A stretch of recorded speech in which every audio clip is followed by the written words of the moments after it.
स्वागत है आपका अपने YouTube चैनल में। आज की वीडियो के अंदर अपने पढ़ते हैं स्प्रिंकलर इरिगेशन मेथड के बारे में, यानी जो फव्वारा सिंचाई विधि है उसके बारे में डिटेल से पढ़ेंगे कि किस प्रकार की विधि है और उससे सिंचाई किस प्रकार से की जाती है। पिछली वीडियो के अंदर अपने पढ़ लिया था जो सतही सिंचाई विधि है, सतही यानी सरफेस इरिगेशन मेथड जो हैं वो सारे पढ़ लिए थे। और जो सब सरफेस होता है, सब सरफेस का मतलब यही है यानी कि अधो भूमिक या फिर अधो सतही सिंचाई विधि है। तो उसके अंदर भूमि इस प्रकार से है, उसके नीचे इस प्रकार से पाइप वगैरह लगाई जाती है। तो जो सारा सिस्टम है वो भूमि के नीचे होता है, इसमें छेद किए जाते हैं। तो जो जल है वो पौधों की जड़ों के पास में यहाँ पर मिलता है। ठीक है, ये अधोभूमिक सिंचाई विधि होती है। अब आज अपने पढ़ते हैं स्प्रिंकलर यानी कि फव्वारा विधि। फव्वारा विधि इंग्लिश में इसे बोलते हैं स्प्रिंकलर। स्प्रिंकलर इरिगेशन मेथड कहा जाता है। तो स्प्रिंकलर इरिगेशन मेथड के अंदर सीधी सी बात है, इस प्रकार से पाइप वगैरह लगे होते हैं। ठीक है, और इसके ऊपर इस प्रकार से फव्वारा लगा होता है, जिसके अंदर मुख्य जो भाग होते हैं ये राइजर होता है और जो ऊपर वाला होता है नोजल होता है। ये दो इसके मुख्य भाग होते हैं। तो नोजल के द्वारा ही क्या बनाया जाता है, फव्वारा बनाया जाता है। नोजल के द्वारा फव्वारा बनाया जाता है और राइजर के द्वारा नोजल को है वो जल दिया जाता है। ठीक है, ये तो सामान्य बात है इसकी। अब इसके अंदर अपने बात करते हैं ये किस प्रकार से काम करता है, इसके लाभ और हानियाँ क्या है।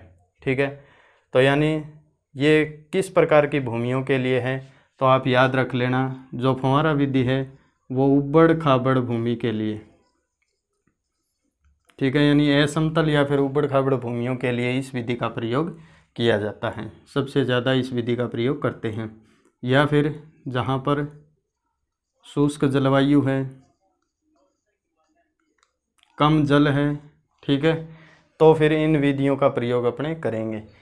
तो उबड़ खाबड़ भूमि है, जैसे इस प्रकार की भूमि है, उसके अंदर अपने जल का प्रयोग नहीं कर सकते, सिंचाई नहीं कर सकते सीधे रूप में। तो इसलिए अपने वहाँ पर ड्रिप है वो इस प्रकार से पाइपलाइंस हैं वो इस प्रकार से डाली जाती हैं और इनके ऊपर इस प्रकार से फव्वारे हैं वो लगाए जाते हैं निश्चित दूरी पर। ठीक है, तो ये जो फव्वारा इनको चलाया जाता है तो ये निश्चित दूरी तक सिंचाई करते हैं। ठीक है, गोलाकार रूप में। तो ये सिस्टम यहाँ पर इसके लगा होता है जिसको धुरी बोलते हैं। तो ये धुरी जो सिस्टम लगा होता है जिसके कारण ये चारों तरफ इस प्रकार से घूमता है, जिससे अपने चारों ओर एक वर्त परिधि के समान यह है जो फसलों को जल देने का काम करता है। अब इसके अंदर अपने सबसे पहले बात करते हैं कि यह विधि मुख्य रूप से किन क्षेत्रों के अंदर प्रयोग में ली जाएगी और इस विधि के लाभ और हानियाँ क्या हैं। ठीक है, तो अब हम इसके बारे में पहले जानते हैं इसके लाभ, क्या क्या लाभ हैं। ठीक है, तो पहला जो लाभ है वो है असमतल भूमियों हेतु। असमतल भूमि हेतु लाभदायक।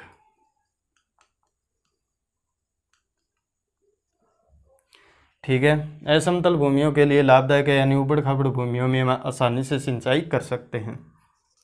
सेकंड हो गया मेड़ व नाली नहीं बनानी पड़ती। मेड़ और नालियाँ नहीं बनानी पड़ती है, जिससे क्या है कि लागत कम आती है, लागत कम आती है। ठीक है, यानी कि लागत नहीं आएगी, मेड़ बनाने के लिए अपने को खर्चा नहीं लगाना पड़ेगा, नालियाँ बनाने के लिए कम।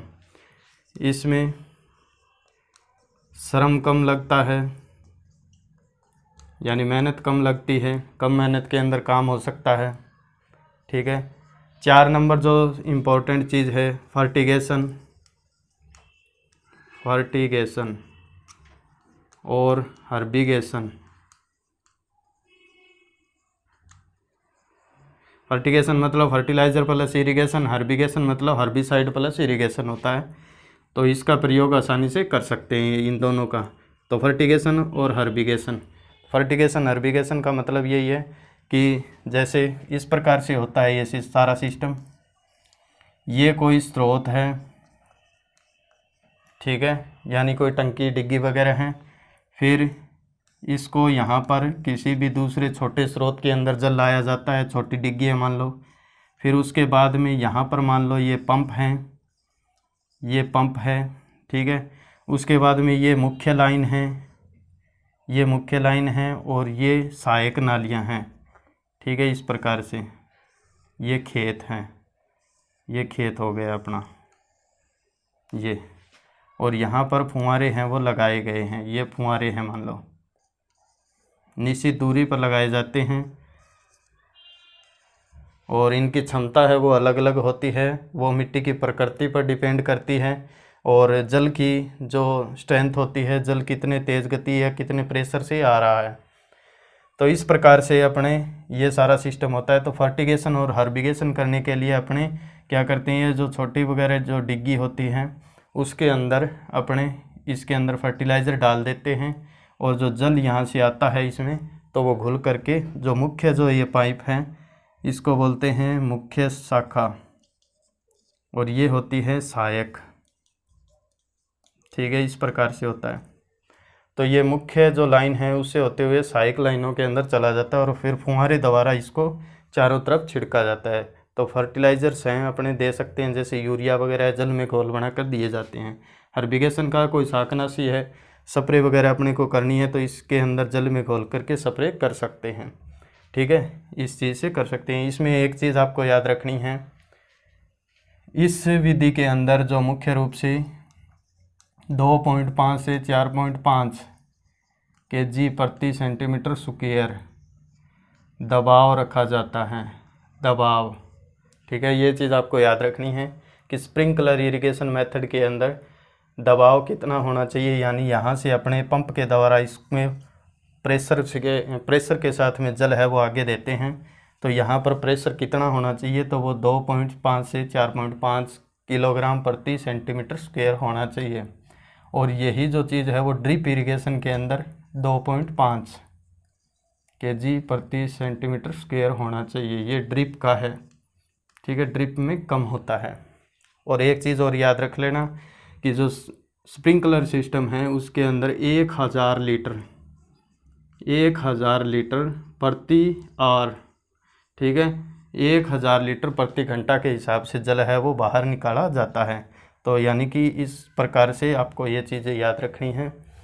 आगे है, जैसे ये अपने लाभ के अंदर पढ़ रहे थे इस प्रकार से, आगे है 5 नंबर जो लाभ है इसका, तो अपने पढ़ रहे हैं स्प्रिंकलर इरिगेशन मेथड। तो इसके अंदर आपने पढ़ लिया था मेड नालियाँ वगैरह नहीं बनानी पड़ती, लागत कम आती है, श्रम कम लगता है और फर्टिगेशन व हर्बिगेशन का प्रयोग आसानी से कर सकते हैं। अगला है, इसके अंदर ज़्यादातर अपने लगभग जो फसलें हैं जैसे अनाज वाली हैं या फिर जो छोटी फसलें हैं, छोटी फसल चाहे वो नज़दीक बोई गई हों चाहे वो थोड़ी दूर बोई गई हों, ठीक है, उन फसलों के लिए लाभकारी होता है। यानी कि जो पास पास बोई गई फसलें हैं जैसे अपने गेहूँ हैं, ठीक है, सरसों हैं, इस प्रकार की फसलों के अंदर आसानी से इस विधि का प्रयोग अपने कर सकते हैं, ठीक है।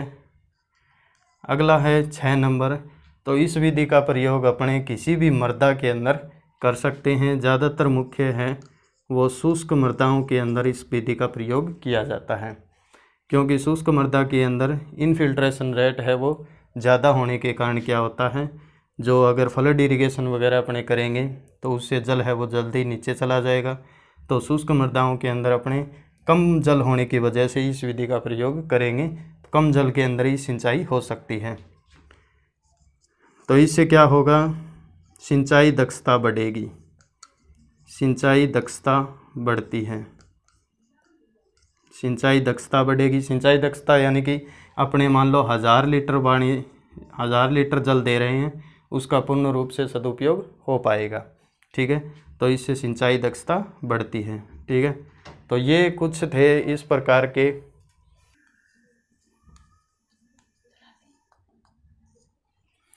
आगे इसमें अपने बात करते हैं हानियाँ, यानी इसकी डीमेरिट्स यानी सीमाएं कौन कौन सी हैं। तो कोई भी विधि हो उसकी 2-4 हानियाँ ज़रूर होती हैं। तो पहली तो ये है कि जो इतना सारा सेटअप लगाना पड़ता है, अगर किसी भी किसान के पास मान लो 2 बीघा ज़मीन है तो वो इतना सेटअप नहीं लगा सकता, ठीक है, यानी ज़मीन कम होने की वजह से पूरा ये सेटअप लगाने में खर्चा ज़्यादा आएगा। तो इसमें पहला हो गया प्रारंभिक लागत। प्रारंभिक जो लागत होती है वो ज़्यादा होती है, ठीक है, पहले ये पूरा सेटअप तैयार करने में ज़्यादा लागत आती है, इसलिए छोटे किसान इसका प्रयोग नहीं कर सकते। इसका जो सेकंड है वो होता है जो भूमि है, भूमि ज़्यादा चाहिए, ठीक है, यानी अगर छोटे स्तर पर 2 बीघा है 1 बीघा है उसके अंदर अगर ये इस प्रकार का इरिगेशन सिस्टम लगाएंगे तो उसके लिए क्या है, लागत ज़्यादा आएगी, इसलिए अपने इतना उत्पादन होता नहीं है, तो फिर अपने इस विधि का प्रयोग मुख्य रूप से नहीं कर सकते, ठीक है। थर्ड, जो वार्षिक या मौसमी फसलें अपने लगाते हैं मुख्य रूप से, अगर इसका स्थायी रूप से नहीं लगाए गए हैं तो इनको लाने ले जाने और हटाने में बार बार, ठीक है, तो बार बार लगाना व हटाना, लगाना व हटाना, ठीक है, इस प्रकार की दिक्कत का सामना करना पड़ता है, क्योंकि कई बार अगर इनको अस्थायी रूप से लगाया गया है तो इनको बार बार यानी पाइप्स हैं वो बदलने पड़ते हैं, ठीक है, तो बार बार लगाना व हटाना पड़ता है। अगला, बड़े फल वृक्ष या फसल के लिए उपयोगी नहीं है। बड़े फल वृक्ष या फिर फसलों के अंदर इस विधि का प्रयोग नहीं कर सकते, ठीक है, क्योंकि जो स्प्रिंकलर सिस्टम होता है वो इसी प्रकार होता है, जैसे मैंने बताया था पहले, ये राइजर होता है, तो ये क्या करता है, जल को जितनी ऊंचाई पर ले जाना है वो कार्य करता है, ठीक है, इसके ऊपर इस प्रकार से ये लगा होता है, जिससे ये जल को यानी नोजल के द्वारा जल को एक से दूसरे स्थान पर डाला जाता है, ठीक है, ये घूमता है। तो इसका प्रयोग अपने बड़े फल वृक्ष व फसल के अंदर मुख्य रूप से नहीं कर सकते, ठीक है। तो ये कुछ इस प्रकार की हानियां हैं, ज़्यादातर इसके बेनिफिट्स हैं, क्योंकि इससे क्या है कि जल की बचत होती है। एक चीज़ और आप याद कर लेना, इसके अंदर मुख्य रूप से जो सरफेस यानी सतही सिंचाई विधि पड़ी थी अपनी, उससे इसमें क्या होता है 50 से 60%, ठीक है, 50 से 60% जल की बचत होती है, ठीक है, 50 से 60% मुख्य रूप से ये याद रख लेना। और जो ये तो आपने पढ़ लिया, 1000 लीटर प्रति घंटे की रफ्तार से ये जल को बाहर छोड़ने का काम करता है। बूंद बूंद जो सिंचाई विधि है वो 1 से 4 लीटर, ठीक है, प्रति घंटा की रफ्तार से जल को बाहर छोड़ने का काम करती है, ठीक है, ये प्रेशर याद कर लेना। और डीमेरिट्स आपको पता ही है, बाकी ये बस इतना ही है इस विधि के अंदर। धन्यवाद।